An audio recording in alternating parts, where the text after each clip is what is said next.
Hello everybody and welcome to my second fantasy football video. Today I'm going to talk about some players who I believe could be overhyped or overvalued going into this year's draft, and they might not live up to expectations. So the first guy on my list is the one and only Michael Vick. He was stellar last year when he was played. He only played in about 12 games, but I think he was second in overall fantasy points, which is ridiculous. Week 10, he was a monster in Washington. So with that huge upside, like he can pass, he can run, he can do it all. There's some risk there, and there's people saying he's a possible the number one overall pick. I can't do it. I'm gonna be going with one of the top running backs. Michael Vick's just got too much risk. I'd hate to have the guy lead me to a 10-2 season. I make playoffs or something, and then he goes out with an injury for 2 or 3 weeks, and next thing I know, I'm stuck without my number one draft pick in the time I need him the most. Teams are also going to be catering to defend Michael Vick this year. Everybody knows who he is now. Again, everybody remembers what he can do. Teams are going to be making their game plan run around Michael Vick and stopping Michael Vick.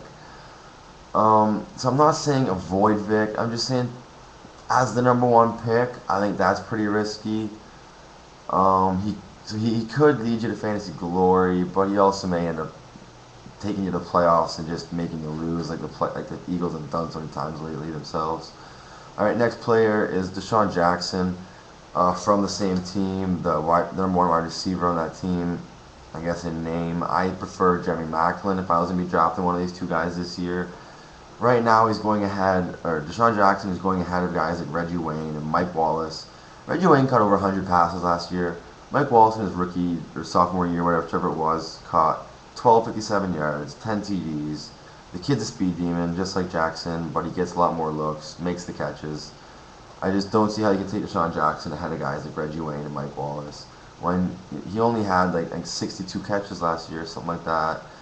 Just over 1,000 yards, only 6 TDs. It's just not enough for a number one wide receiver.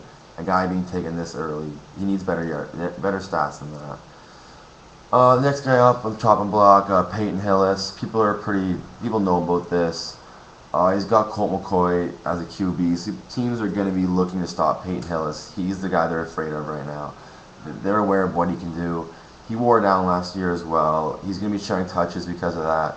Like last year, over the past 5 weeks, he didn't reach the end zone. He didn't go over like 60 yards in a game. They're definitely want to have him sharing touches, keep him healthier towards the end of the year.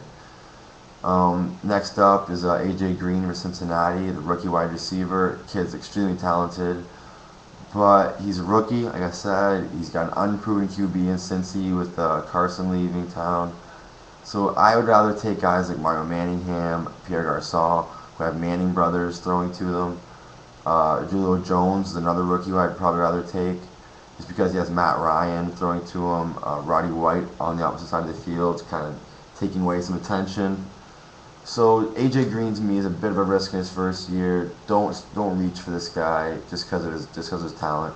It's gonna be tough for him to transition and explode this year. All right, next up is Tony Gonzalez. I love this guy, Atlanta tight end. But he's 35 years old, entering his 15th year. Last year he only really had, I think he had 70 catches for 650 yards, 6 TDs. Not stellar numbers for what he's done before. I don't see them going up this year. They'll probably stay around that level, if not go down, because of Roddy White's emergence, Julio Jones coming out. They got such a good running core on that team. I just don't know how much Gonzo's going to be used this year. Right now, Mercedes Lewis, Zach Miller, and Brendan Pettigrew are all going to be probably in that area. And to me, they got higher ceilings for fantasy potential. Draco Finley for Green Bay is another tight end you want to be wary of. Like, this guy has potential to be one of the best in the league, so you don't want to pass up on him. But to me, guys like Witten, Vernon Davis, Jimmy Graham, they're a bit safer. But Draco Finley has some injury problems. Like last year, he was on my fantasy team. I watched him go down. He sat on the bench while his team won the Super Bowl. That hurts.